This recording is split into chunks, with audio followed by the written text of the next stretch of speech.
We are grateful to have Cynthia join us on this significant day and add her beautiful presence to our practice. And after I give this little outline, she'll share some opening words and then ring the bells, and Rasul will start the opening verses.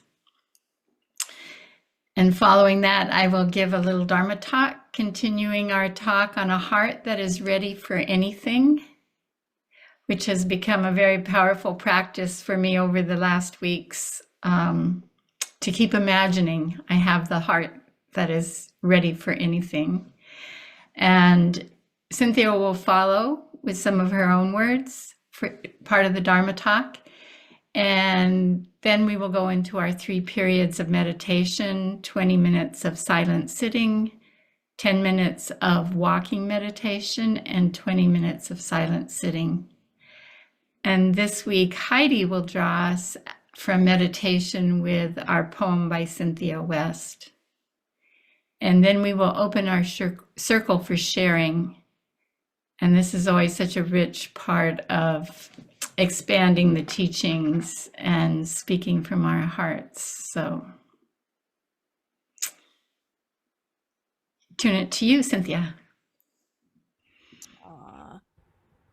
Thank you so much, Elizabeth. It's so wonderful to be here. Can you all hear me okay? Um, my volume is up all the way. Is that any better? You can't hear me at all?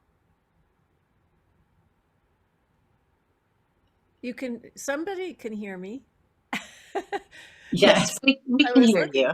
I We was can hear you. looking, I was looking at you, Maggie, going, no, you can't hear me. Can you hear me now?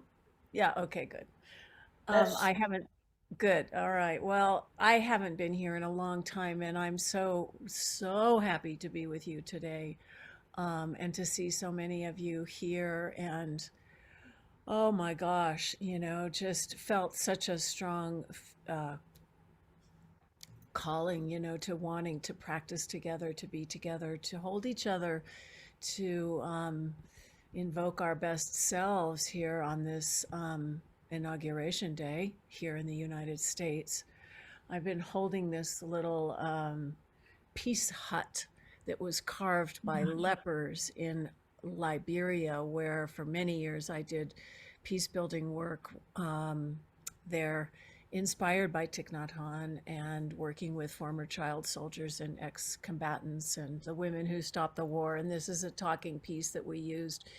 The peace huts that we built there were meant to be places where we could resolve conflict and come together and hear each other and listen deeply. And so I wanted to bring this into the circle there. You can see it maybe a little better.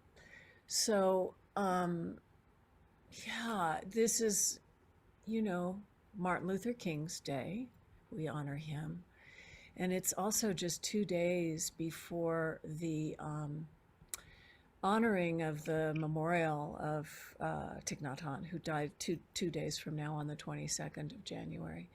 And so I feel like, I don't know, just the importance of honoring these incredible heroes of social justice and peace and spiritual teachings in our times, as a contrast to some of the other energies that are building up in our world, in our country.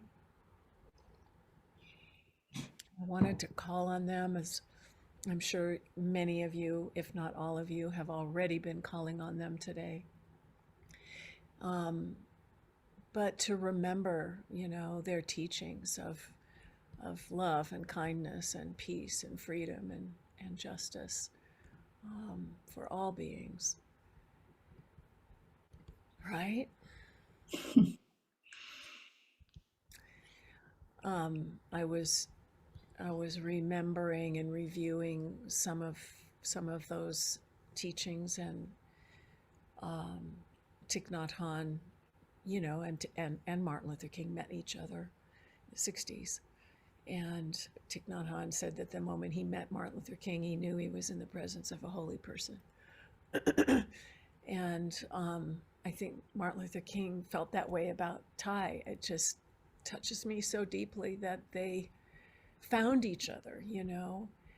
And Thich Nhat Hanh, you know, also used to always talk about and give the teachings about, I am here because you are there. You know, this notion of interbeing that is in a relationship, a deep relationship of interbeing and reciprocity. And so I wanted us to strengthen the sense of connection, you know, that this interbeing with these great masters, these great ancestors of our time, and to remember that we're here because they were there, they were here, and we're standing as my brother and Dharma student, really, to Bethelson, Christian Bethelson in Liberia. He always says, you know, that he is standing on the shoulders of giants. You know, that he wouldn't be where he is if it weren't for these giants.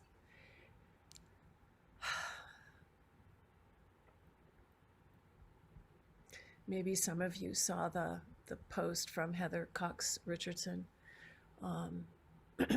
I follow her pretty closely and think she's, you know, another one of those gifts in our lives right now who is doing something to help us understand what's happening. And she noted that before Dr. King was assassinated, that he told the audience that if God had let him choose any era in which to live, he would have chosen the one in which he had landed. He said, now that's a strange statement to make because the world is all messed up. The nation is sick. Trouble is in the land. Confusion is all around. But I know somehow that only when it is dark enough can you see the stars. So, yeah, then he went on. This is just another piece of what he said. I don't know what will happen now. We've got some difficult days ahead, but it doesn't matter because I've been to the mountaintop. Like anybody, I would love to live a long life, but I'm not concerned about that now. I just want to do God's will. And he's allowed me to go up to the mountain. And I've looked over and I've seen the promised land. I may not get there with you, but I want you to know tonight that we, as a people, will get to the promised land.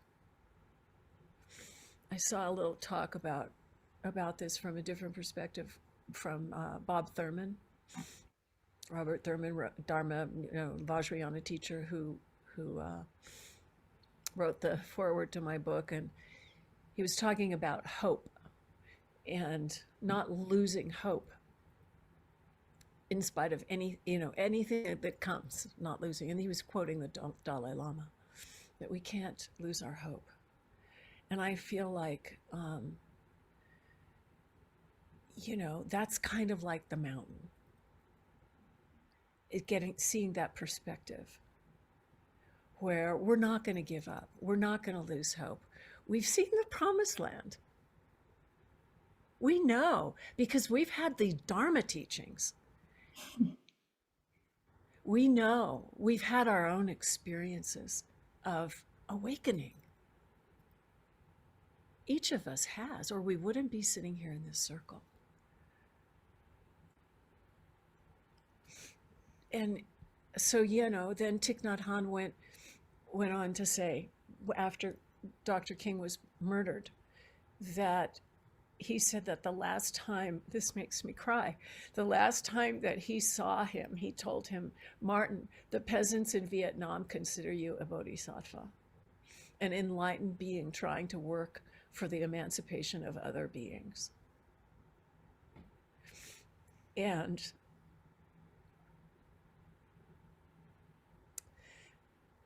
So these two amazing teachers were bodhisattvas amongst us. They had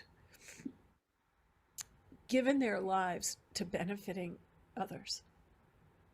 Their kindness and their compassion was a guiding light for so many people. And their vulnerability, you know, in the face of the struggles that they endured. And I was thinking about the vulnerability because surely Martin Luther King and Thich Nhat Hanh, when they met and got to know each other, they shared their doubts, they shared their questions, they shared their struggles.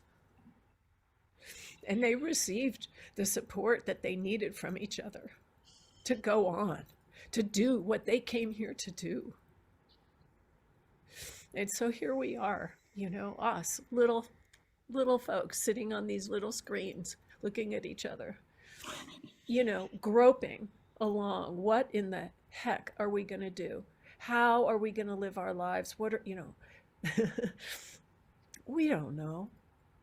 But we gather together to share our hearts, to breathe together, to practice together, to cultivate that compassion and that kindness and that caring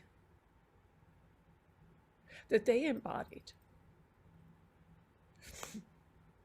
And when we share, like I am now, this vulnerability, this worry, this concern, in the face of, tremendous odds, and yet we know, and I know, there's more to it than that. And we're not going to go under, because also we call on Mother Gaia, and she's got a lot going for her too, right? So Thai's teachings just seem more important every day.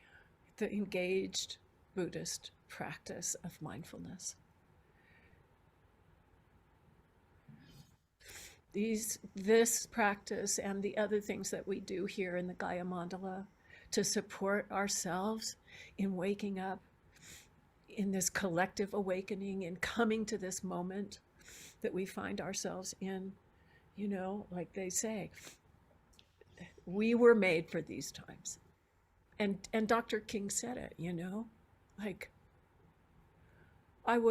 he didn't want to be born in any other time. Joanna Macy said the same thing. We're so lucky to be alive, she said, right now.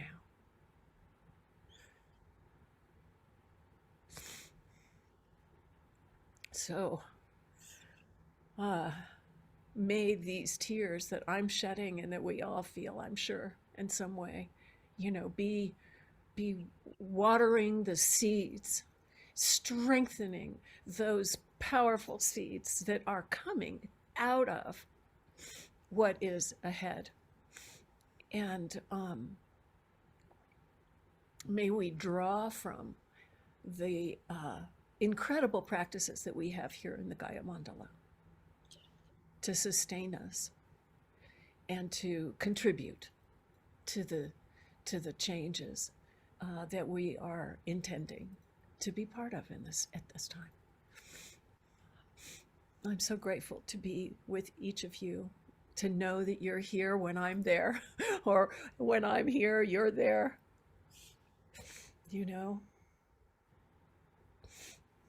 We need each other, and we need to be together. We need to strengthen our togetherness. So let's take refuge in the Sangha, the community, the practices together, the practices love and understanding, and embodying our own Buddha nature, our own vow to be bodhisattvas, and the wisdom of these great ancestors who have come before us. Thank you, thank you, thank you. Thank you for being here. Thank you, Elizabeth. Thank you, Rasul, and all our relations. And thank you for holding me today.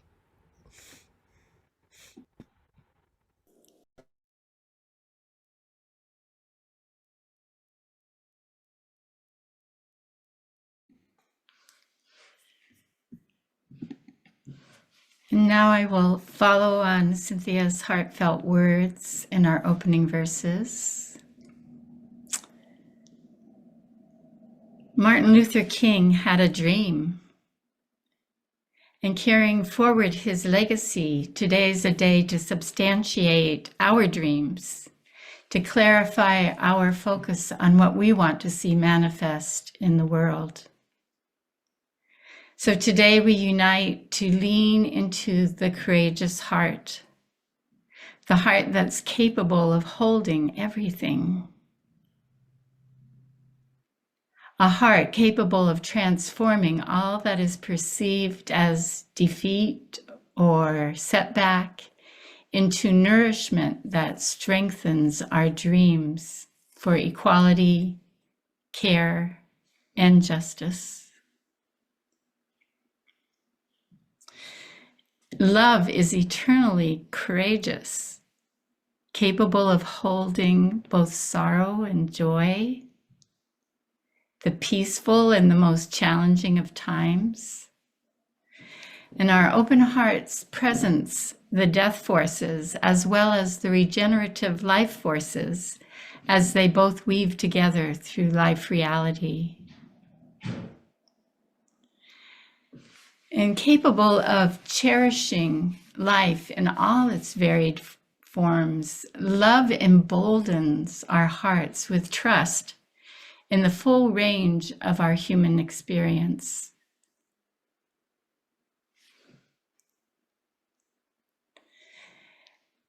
And I wanted to share, the next part of my talk is going to be, I really drew from the words I've been hearing in our stewardship support circle, because there is such strong wisdom about the heart that is ready for anything coming through our stewards. And it's quite amazing. And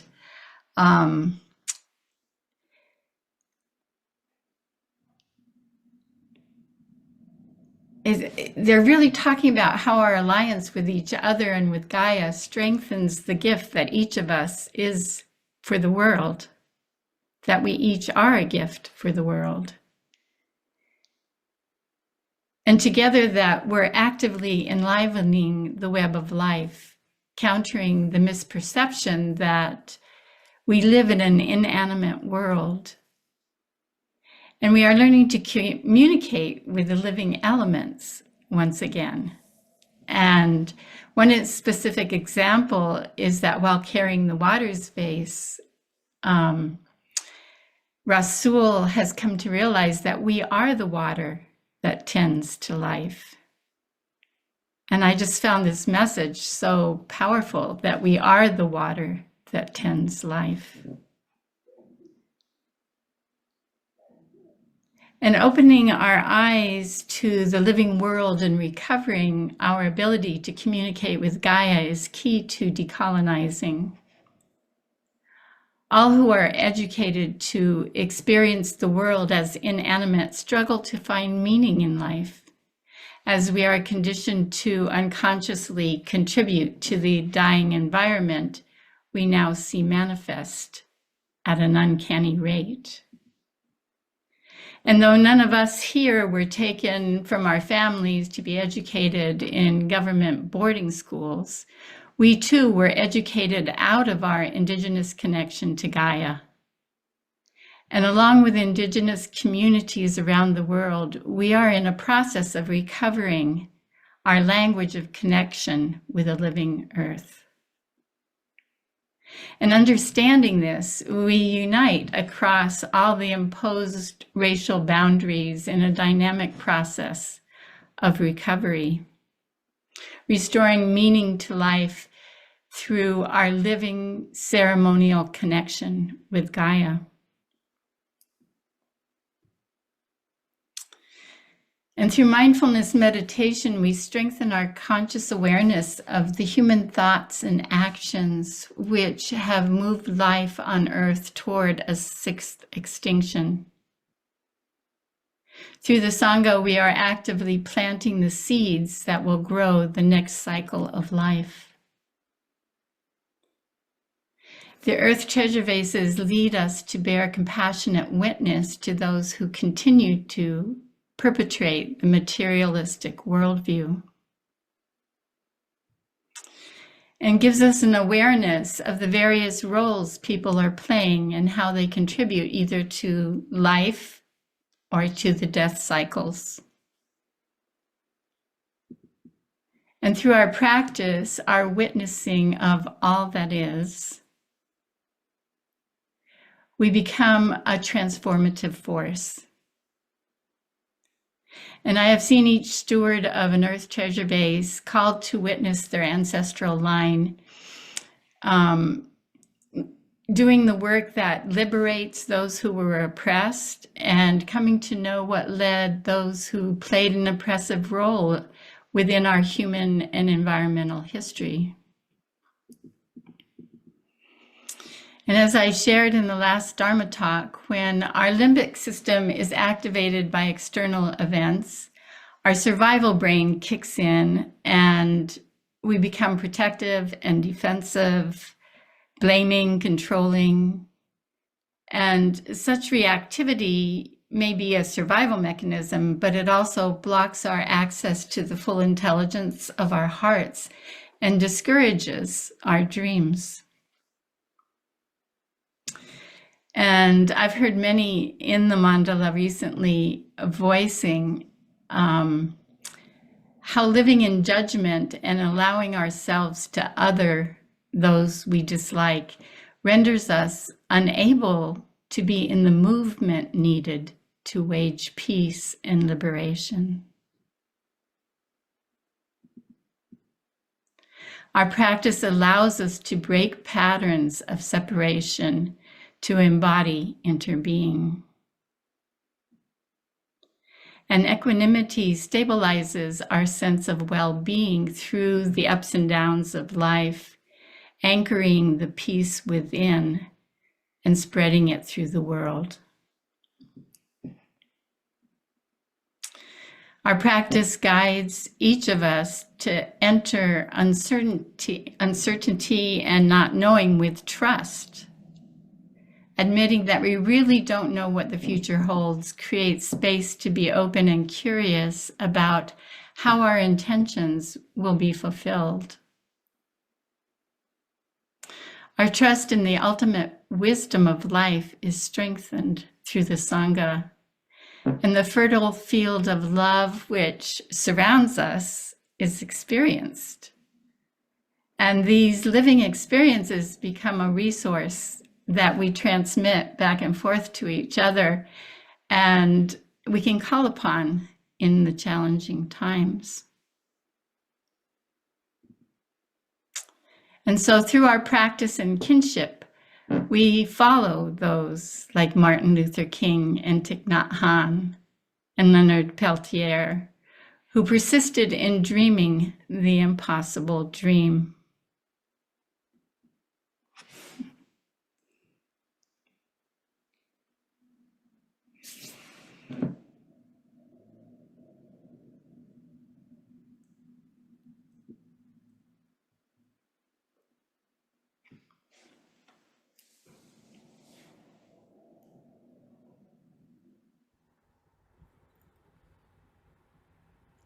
Do we need a bell now?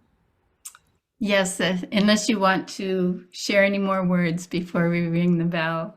I want to ring the bell first, just to take a breath with all that beauty that you have shared and to let it settle.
Thank you so much, Elizabeth. Mm.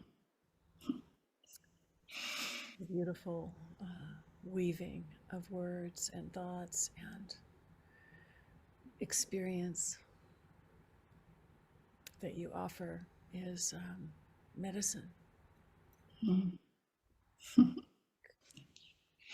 The healing balm, the Dharma rain, and I'm grateful Mm. to be on the receiving end of your experience and the way in which you relay it to us. So refreshing.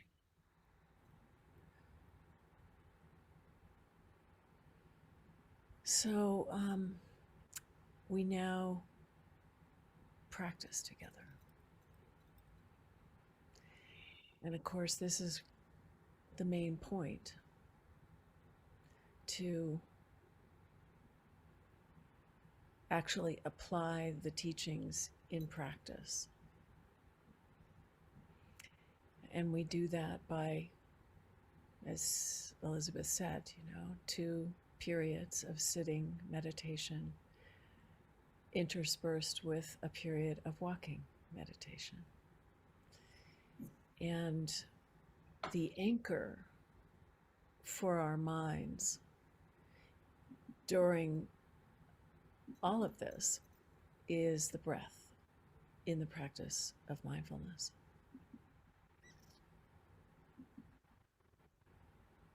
And so we conspire, we breathe together. And this to me is the most intimate and beautiful part of what we do, when we stop all the busyness of our lives, when we stop as best as we can the thinking mind, and just rest our awareness on our breath, something can happen that doesn't happen if we're just incessantly going on and on with that unconscious habitual pattern that we live our lives enacting most of the time.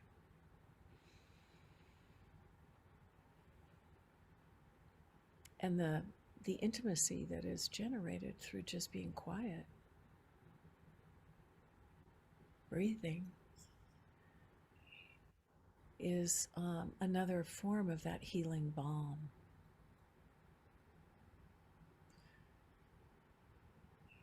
That connects us to something so much larger than ourselves, larger than the habitual patterns that keep perpetuating suffering, blindness, selfishness.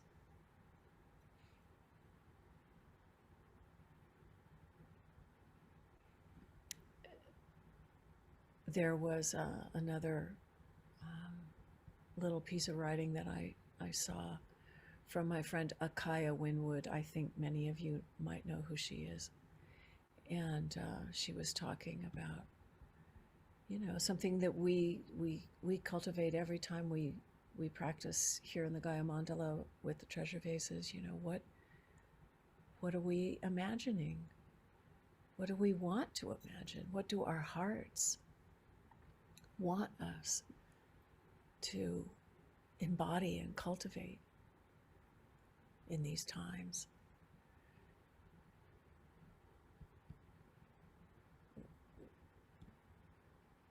What do we mean when we say the healing is accomplished and the vitality of the earth is restored?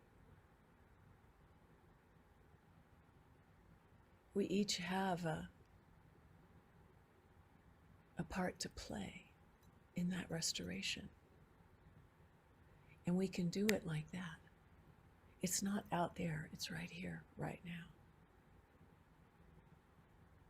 Every time we take a breath with awareness, with mindfulness, we come back to that part of ourselves that has the capacity to wake up and to engage with what is in our deepest heart, what is most important, what we care about.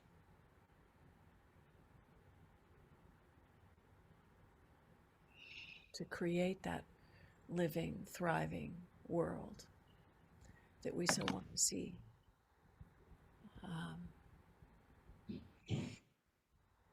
in our country and in the world and in our homes. So stopping, like we are doing now, stopping, breathing, coming back to our true self with each breath.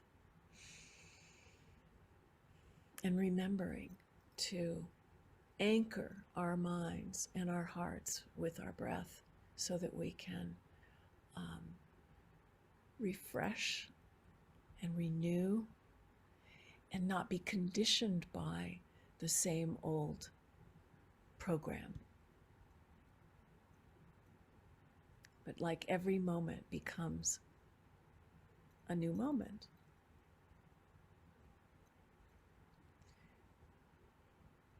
And when we give ourselves that time, this time, the veil parts and we can see things so much more clearly. And sometimes it might feel like we're not doing anything, or maybe we don't feel like the clarity is there, but that's okay. That's okay, because some days it is. And little by little, slowly, we start to feel more capacity, more equanimity, as Elizabeth was pointing to, more compassion. And maybe a little more fierceness, too, to stand for what is really called for. Are you with me? You know what I mean? Yeah. So let's turn now to the practice. So, we want to sit in such a way that our body is upright. The spine is stacked nicely, one on top of the other. Hips steady, solid under us. If you're sitting in a chair, feet on the floor, firmly, like a mountain. Martin Luther King was talking about the mountain. So let's be the mountain. We have to, in order to be the mountain, be that solid, firm, stable in our body, speech, and mind. And when we're still in the body, the mind can rest. And when we place our awareness on the breath over and over again, coming back, bringing that little busy mind back over and over again, knowing that we'll get back to all those thoughts later. Right now, we're just going to breathe. We're going to settle. We're going to feel that stability in ourselves and with each other. And when the breath becomes the thread that we follow, it clears and cleans out all those channels and cobwebs. And it connects the body to the mind.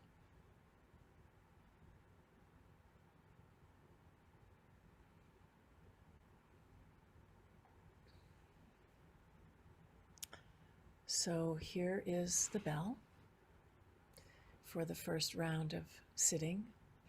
When you notice that your mind is straying from the present moment into the past or the future, or into some other thoughts or feelings, just recognize, return to the breath, and rest right there. Breathing in and breathing out, deep and slow. Calm, ease, smile, release. Present moment, only moment. Over and over again.